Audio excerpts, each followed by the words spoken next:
Яндекс такси кызматы кайрадан көңүл чордунда. Эл ташып кызмат кылган бир компания кардарлардын чөнтөгүн кагып келет деген дооматтар айтылып эле жүрөт. Бул маселе эми жогорку кеңешке чейин жетип, ал жакта да көтөрүлдү. Темага кененирээк кабарчыбыз Жодар Бузумов токтолот. Эки депутат Карыбеков жана Кемелов жолдо келатышат. Яндекс такси кызматынын айдоочулары электрондук патент алып иштеп баштайт. Мындай сөздү санариптик өнүктүрүү министри Дастан Догоев айтты. Ал үчүн алар чет элдик компания менен сүйлөшүп макулдашыптыр. Эгер такси кызматкери бул эрежеге баш ийбесе, анда ишин токтотуп коюшат экен. Биз Яндекс компаниясы менен сүйлөшүү жүргүздүк. Алар макулдугун билдирди. Алар өзүнүн жанагы мобилдик тиркемесине жана айдоочулар такси айдап аткан. Алар деген ошондой талапты киргизет. Мисалы, патенти жок болсо, анда деген алар чектөө коет. Ал деген жана адам ташый албай калат да. Анан бирок Яндекс такси ошо компаниясы мындай талап коюшту. Биз даярбыз. Жакын арада бул талапты киргизебиз. Ошол эле учурда бүт ушул такси компанияларга ошондой талапты бир кылып берсеңер деп айтты. Бирок айрым эл өкүлдөр өкмөттүн бул жасаган аракетин анчейин жактыра берген жок. Себеби Кыргызстандан эбегейсиз суммаларды чыгарып кетип жаткан Яндекс таксиге салык төлөтүш керек эле деп иштери чыкпай жатат. Эл ташыган чет элдик компания өзүнчө эле монополист болуп алганын айтып сындашты. Себеби Яндекс өзү салык төлөбөй атат.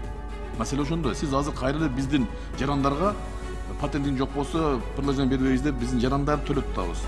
Яндекстин өзү миллиондорду алып чыгып кетип атат Кыргызстандан. Биздин ошол такси кызматындагы кишилерибиз өздөрү барып банкка күнүгө акча салып атышат. Ошо сумма жөнүндө сүйлөшүп ойлонушубуз керекпиз. Өздөрү бул жерге ачмайынча Яндекс өзүнүн представительствосун муну жабыш керек. Булго мейли дейли. Яндекс такси мамлекетке салык төлөөгөн аз келгенсип, жол кире акысын көтөрөдө салат экен. Эл таксиге көбүрөөк муктаж болуп турган убакыттарда баштапкы бааны жогорулата коюп, кардарлардын айласын кетирет.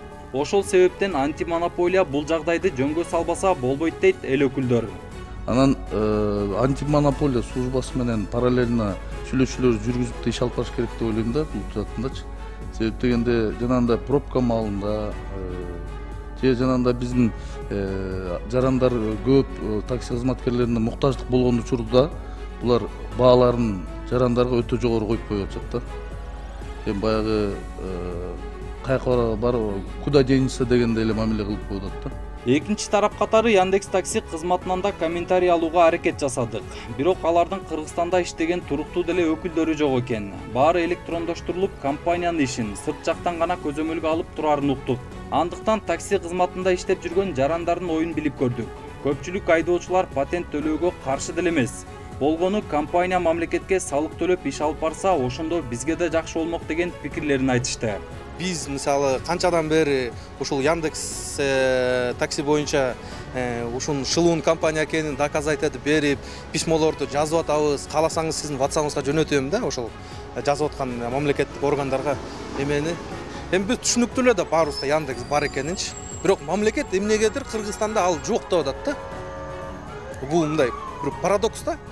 Кыскасы айткандачы, келип такала турганчы. Анан ошол компания миллиондорду чыгарып кеткен, 1 сом налог төкпөй кеткен компаниядан 1 сом албайт да, анан баягы эле биздин карапайым водительдердин үстүнө дагы электрондой кылып анан контроль кылып, бул эми билбейм каяка барабыз да.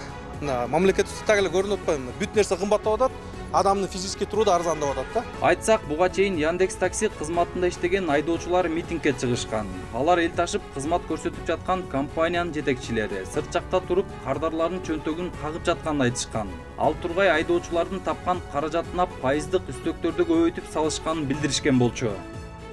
Жодар Бузумов, Нурбек Жеңишбек уулу, Нур Ньюс, Бишкек.